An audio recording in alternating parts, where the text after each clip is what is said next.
कि नरेंद्र मोदी को हटाना है। तो ठीक है, इतना कह दे कि हमारा एक ही कार्यक्रम में मोदी हटाओ। हम कहते हैं गरीबी हटाओ और वो कहते हैं मोदी हटाओ। तो उन्हें कह रहे हैं कि बीजेपी का धरातल खिसक रहा था, बीजेपी से किसान नाराज हैं। देखिए रजत जी, इनके हाय तोबा को देखकर मुझे लगता है पूरी दुनिया जानती है धरातल किसका खिसक गया। विपक्ष के चेहरों का नूर खत्म हो गया। हमें जो हुआ वो एक साजिश थी, हमारे जवानों को मरवाया वोट की खातिर।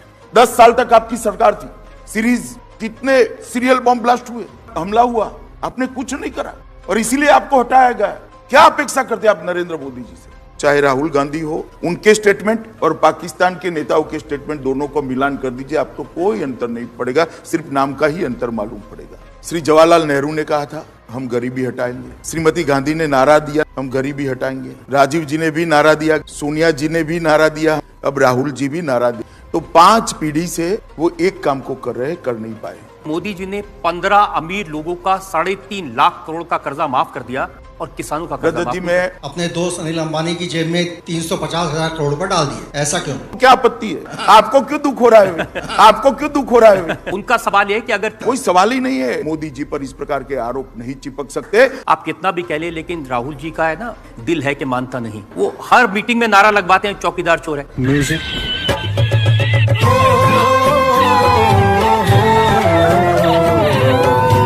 सारा का सारा असली मुद्दे वो गायब हो गए कि 15 लाख रुपए हमारे खातों में आ जाएंगे। ये वादा किया था बीजेपी ने, कुछ आया नहीं। 1 करोड़ लोगों की नौकरियां चली गई, गंवानी पड़ी उन्हें। वादा किया था कि हर साल 2 करोड़ों को रोजगार होगा, उसकी कोई बात नहीं कर रहा। कहीं पर रोजगारी नहीं हुई, क्या बात कर रहे हैं? इस प्रकार का आरोप लगा रहे हैं। देखिए, मैं कोई बड़ा अर्थशास्त्री नहीं हूं रजत जी, आप मुझे बताइए, अगर 8 करोड़ शौचालय बनते हैं तो रोजगारी निर्मित होगी या नहीं होगी? क्या बोला तूने? 8 करोड़ शौचालय बनते हैं तो रोजगारी निर्मित होगी या नहीं होगी? ये बहुत बड़ी उपलब्धि है रजत जी। ये लोग आंख मूंद कर बैठे हैं, उनको मालूम नहीं।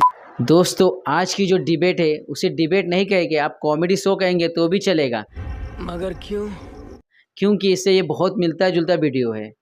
क्योंकि इस डिबेट में रजत शर्मा जो अमित शाह से सवाल कर रहे हैं, सवालों के बदले अमित शाह ऐसे ऐसे जवाब दे रहे हैं जिसे आपके सुनने के बाद आपको गुस्सा तो नहीं लेकिन हंसी बहुत आएगी। ये क्या बात करता है यार?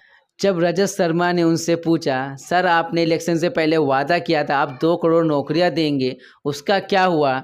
उसके बाद जो अमित शाह ने जवाब दिया, अमित शाह जी बोलते हैं, भैया हमने तो शौचालय बना के दे दिया, लोगों को रोजगार दे दिया, अब हम क्या कर सकते हैं?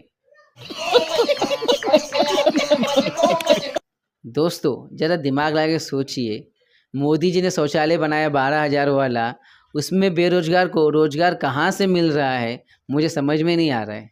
दोस्तों, हम इसमें ना मोदी जी को कुछ बोलेंगे ना अमित शाह जी को कुछ बोलेंगे, क्योंकि हो सकता है हमारी दिमागी संतुलन खराब हो चुका हो, हमको नहीं दिख रहा हो कि शायद हमको रोजगार मिल भी गया और हम अपने आप को बेरोजगार कह रहे हैं। ये बड़ी अच्छी बात कही आप। जब देश का गृह मंत्री इतना कॉन्फिडेंस से बोल रहा है कि हमने शौचालय बनाया है, युवाओं को रोजगार दिया है, तो कुछ तो बात होगी। अगर आपकी इस पर क्या राय है कमेंट बॉक्स में ज़रूर लिखिए। दोस्तों, शौचालय तो दिए ही हैं हम बेरोजगार को रोजगार के लिए, और भी बहुत सी चीज़ दी है हमको मोदी जी और उनकी योजनाओं ने। इस डिबेट में पूरा सुन लीजिए, आपके काने ना फट जाए तो मुझे कहना। अभी मजा आएगा ना भिड़ो। अमित जी, कांग्रेस पार्टी का दावा यह है कि उन्होंने कहा ये सब नाटक है, ड्रामा है। देखिए, जब ये उपलब्धि पर, महासत्ता बनने की उपलब्धि पर पूरा देश गर्व कर रहा है, दुर्भाग्यपूर्ण है कुछ लोग इसको नाटक बना रहे हैं। आप भी कह रहे हैं कि भाई, मुझे एक बात बताइए रजत जी, इतनी लंबी कैरियर में आपने कभी विपक्ष के नेता को घोषणा करते हुए देखा है क्या? कभी नहीं करते जी। इनकी राजनीतिक इच्छा शक्ति के आधार पर ही एडमिनिस्ट्रेशन चलता है। देखिए रजत जी, ये सबको भी मालूम है, मगर उनकी दिक्कत है कि उनके पास जवाब नहीं है। ये मेरी दिक्कत नहीं हो सकती, मेरी पार्टी की दिक्कत नहीं हो सकती। कांग्रेस पार्टी का दावा यह है कि जो कुछ हुआ वो जवाहरलाल नेहरू की नीतियों का, इंदिरा गांधी के क्रियान्वयन का तरीका है। चलिए, अब उनको तो परिवार के अलावा कुछ दिखाई नहीं पड़ता है। दोस्तों, पारिवारिक की बात आई तो मैं बता दूं, अमित शाह का जो लड़का है वो पेटला, जो चश्मिला, जो बेवकूफ़ सा दिखता है, उससे इंडिया क्रिकेट टीम बोर्ड का चेयरमैन बना दिया गया। आखिर उसमें क्या था, आप लोग ये बताइए। क्या वो पारिवारिक नहीं है? बात तो सही है।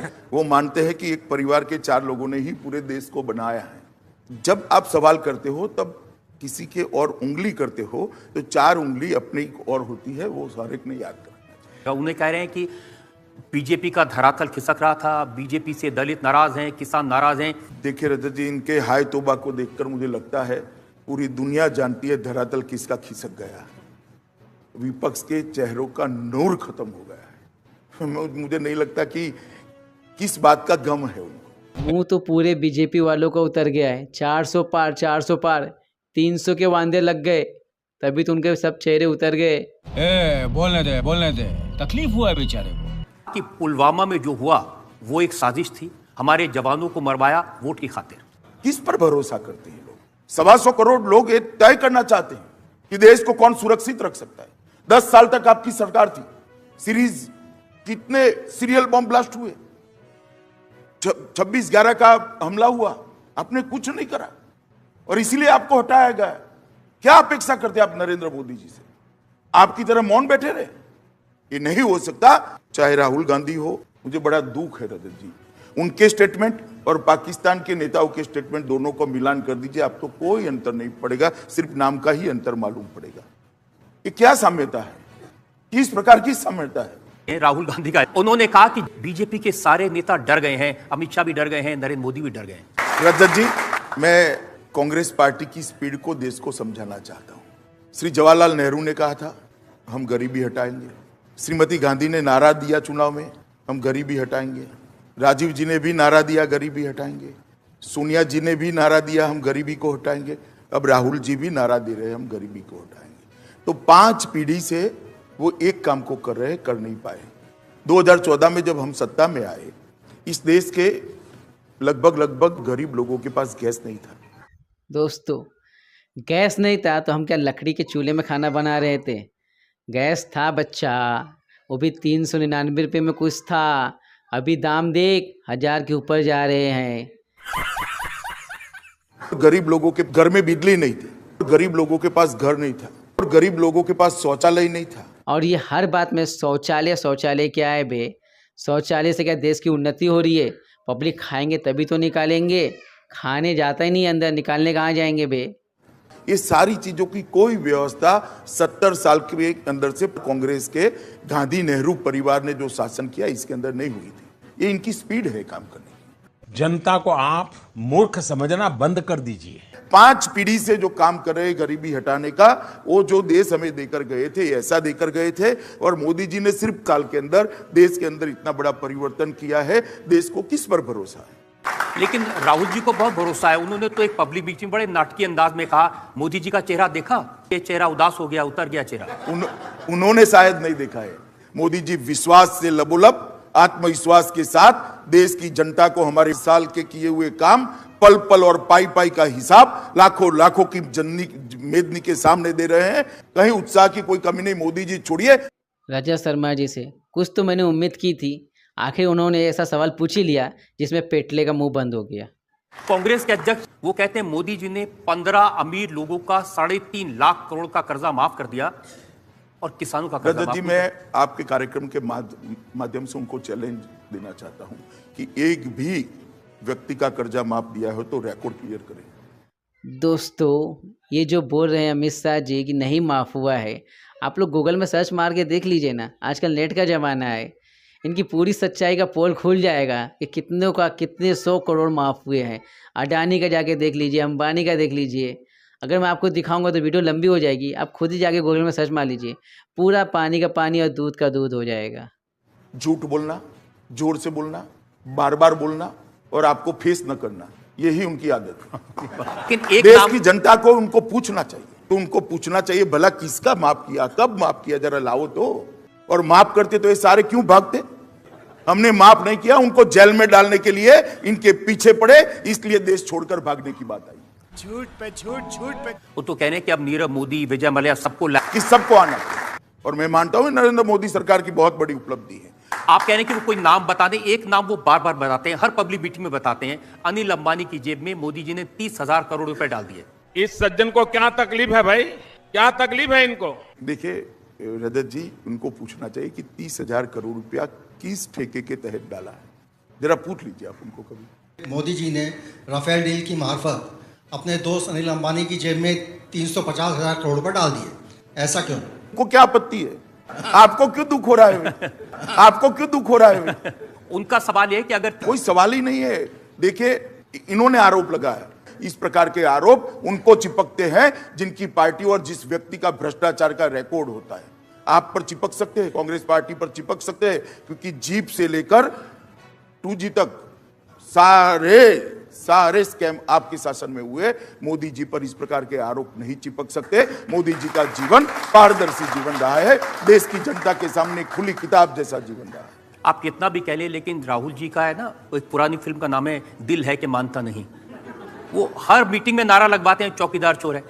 देखिए, आज देश के करोड़ों लोग जो भी हो, देखिए जब परफॉर्मेंस के आधार पर पॉलिटिक्स होती है तो जो पॉलिटिक्स की पुरानी सोच है अब देश की जनता ने बदलनी पड़ेगी। नेता वोटों को अपने परिवार की पूंजी मानकर चलेंगे, जमाने लद गए।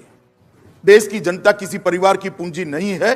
देश का मतदाता स्वतः निर्णय करता है। परिवारवाद, जात पात, तुष्टीकरण, बहुत सारे ऐसे राज्य हैं जहां सब लोग कहते हैं कि पीक था भारतीय जनता पार्टी का। कि भारतीय जनता पार्टी का पीक नहीं आया है। हमारा काम अधूरा है, पीक नहीं है। ओ भाई, मारो मुझे, मुझे मारो। नहीं, ये मजाक हो रहा है, एक सेकंड यार, मजाक हो रहा है। पीक आना बाकी है, जरा कलेजा मजबूत कर लीजिए। मेरा विपक्ष के नेताओं को कहना है कलेजा जरा मजबूत रखिए। विरोधी दल के नेता कह रहे हैं कि सारा का सारा असली मुद्दे वो गायब हो गए। वादा किया था कि हर साल 2 करोड़ों को रोजगार होगा, उसकी कोई बात नहीं कर रहा। देखिए, मुझे लगता है, मैं कोई बड़ा अर्थशास्त्री नहीं हूं रजत जी, आप मुझे बताइए, अगर 8 करोड़ शौचालय बनते हैं तो रोजगारी निर्मित होगी या नहीं होगी? शौचालय शौचालय शौचालय, अरे क्या है शौचालय? शौचालय से किसको रोजगार मिला? अनभक्तों, तुम्हें रोजगार मिला क्या शौचालय बनने से? अबे खाओगे तभी तो निकालोगे, तुम्हारे तो खाने के भी वांदे हो जाएंगे। मेरे पास कोई अल्फाज नहीं है, मुझे माफ कर दे आप लोग सारे, मुझे छुट्टी दे दे, मैं इस दुनिया से छुट्टी चाहता हूँ। आप 7% की दर से तेजी की दर से अर्थव्यवस्था बढ़ेगी तो रोजगारी बढ़ेगी या नहीं बढ़ेगी रजित जी? अरे कहना क्या चाहते हो?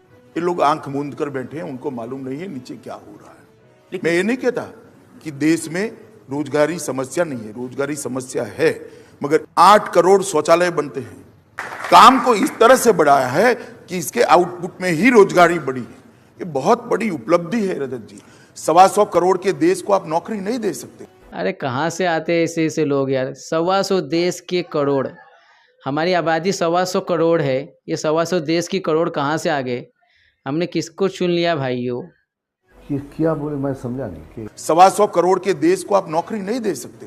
125 करोड़ के देश को अगर नौकरी दोगे, ये संभव नहीं है। के अंदर कोई प्लम्बर बन गया है, कोई इलेक्ट्रिशियन बन गया है, कोई मकान बनाने के काम में लगा है, वो बच्चे रोजगारी प्राप्त कर रहे हैं। हमने जीडीपी को सिर्फ रूखा सूखा जीडीपी नहीं रखा है, सिर्फ उद्योग पर आधारित जीडीपी नहीं रखा है। जीडीपी बढ़ा है तो 8 करोड़ घरों में शौचालय बढ़ा है, उसका भी योगदान है। शौचालय में अपनी जान ले लूंगा, शौचालय सब सुन के। रजत जी, अलग प्रकार की व्यवस्था हो रही है, कहीं पर रोजगारी नहीं हुई। क्या बात कर रहे हैं? किस प्रकार का आरोप लगा रहे हैं? देखिए, आरोप तो यह है कि चीन में 50,000 जॉब्स क्रिएट होते हैं और भारत में सिर्फ 450 जॉब रोज क्रिएट होते हैं। देखिए, राहुल गांधी जी का प्रॉब्लम ही यह है कि चीन को ही देखते रहते हैं। उनका ये प्रॉब्लम है। जब डोकलाम पर नरेंद्र मोदी चीन के सामने डट कर खड़े होते हैं, छिप छिप कर चीन के राजदूत के साथ मीटिंग करते हैं, और इस देश में कोई पत्रकार उनको नहीं पूछता है आप देश के विदेश विभाग की सलाह के बगैर चीन के राजदूत से कैसे बात कर सकते? कोई नहीं पूछता जी उनको, क्योंकि वो एक बड़े परिवार से आते हैं। इन्होंने सर्वे किया, 1 करोड़ लोगों की नौकरियां चली गई, गंवानी पड़ी उन्हें। देखिए, कितनी जनरेट हुई वो भी साथ में रखनी। मैंने कहा रजत जी, आप ये बात समझ लीजिए, कोई आदमी अपनी दूध बेचने की एक दुकान बना लेता है तो उसको रोजगार नहीं मानते। कोई हज्जाम अपनी छोटी सी दुकान खोल लेता है, कोई बिटिया अपना ब्यूटी पार्लर खोल लेती है तो उसको रोजगार नहीं मानते। मुझे लगता है भारत जैसे बड़े देश के अंदर ये व्यवस्था ठीक नहीं है। ये सवाल ममता बनर्जी भी उठाती हैं, ये तेजस्वी यादव भी उठाते हैं, राहुल गांधी भी उठाते हैं, अखिलेश यादव भी उठाते हैं कि 15 लाख रुपए हमारे खातों में आ जाएंगे, ये वादा किया था बीजेपी ने, कुछ आया नहीं। दोस्तों, सबसे बड़ा सवाल, जो 2014 से पहले हमारे अकाउंट में 15 लाख आने वाले थे, अनभक्तों तुम तो बहुत खुश हुए थे कि 15 लाख आने वाले हैं, क्या हुआ उसका? ज़रा इसके मुंह से सुन लीजिए। हमारे अमित शाह गृह मंत्री कैसे हमको लपेटे लिए और कैसे हमसे झूठ बोले और गाले में उतार के हमसे वोट लिए। रजत जी, मैं ये कहना चाहता हूँ कि इतने सारे लोगों को, 2.5 करोड़ लोगों को घर बांधा, वो 15 लाख से बड़ा है क्या? कहना क्या चाह रहे हैं भाई आप? उनके घर में बिजली पहुंचाई, शौचालय पहुंचाए, इसका इन टोटो करो तो 15 लाख से बड़ा होता है, मगर उनको ये हिसाब समझ में नहीं आया, जनता समझ गई है। देखिए, ये जुमला है, किसी के अकाउंट में 15 लाख रुपया कभी नहीं जाता, वो उनको भी मालूम है और आपको भी मालूम। ये क्या बात करता है यार? मालूम है, देश की जनता को भी मालूम है। किसी को कैश कभी नहीं दिया जाता, वो सबको मालूम है। ये भाषण देने का एक तरीका है, एक जुमला है। अगर किसी ने ये मान के वोट दे दिया कि मेरे अकाउंट में तो 15 लाख आ रहे हैं, जैसा वो कह रहे हैं, ये बड़ी अच्छी बात कही आप। ऐसा कोई नहीं मानता जी। आप बताइए ना, आप मानते? आप मुझे एक बात का सवाल दीजिए, जवाब को दीजिए। मैं भी एक सवाल आज पूछ लेता हूँ आपकी अदालत में आपको। मुझे बताइए रजत जी, जो एक दूसरे का मुंह नहीं देखते थे, इकट्ठा क्यों हुए? आप बता सकते हैं? एक गठबंधन क्यों करे? अगर इतना सारा हमारा फेलियर है तो भैया, जो एक दूसरे की नमस्ते नहीं करते थे, नमस्ते लेते नहीं थे, वो सारे लोग चिपक कर मोदी मोदी मोदी मोदी कर रहे हैं। क्यों कर रहे हो भाई? ना सिद्धांत आपके समान है, ना नेता आप तय कर सकते हो, ना नीति तय कर सकते हो, कुछ नहीं कर सकते। एक नीति कि नरेंद्र मोदी को हटाना है, तो ठीक है, इतना कह दे कि हमारा एक ही कार्यक्रम में मोदी हटाओ। हम कहते हैं देश को आगे ले जाओ, हम कहते हैं गरीबी हटाओ, हम कहते हैं देश को टॉप 5 इकोनॉमी में लाओ, हम कहते हैं देश को सुरक्षित करो, हम कहते हैं देश को दुनिया में महासत्ता बनाओ, और वो कहते हैं मोदी हटाओ। इतना छोटा पहले कभी नहीं हुआ होगा। तो दोस्तों, आज के लिए बस इतना ही। उम्मीद है आपको यह डिबेट वीडियो पसंद आया होगा। इसी के साथ इस पूरे इंटरव्यू में देश के गृह मंत्री अमित शाह के इस पूरे वक्तव्य पर आपकी क्या प्रतिक्रिया है, हमें नीचे कमेंट कर जरूर बताएं। साथ ही अगर आप हमारे चैनल पर नए हैं तो प्लीज वीडियो को लाइक करके चैनल को सब्सक्राइब कर लें।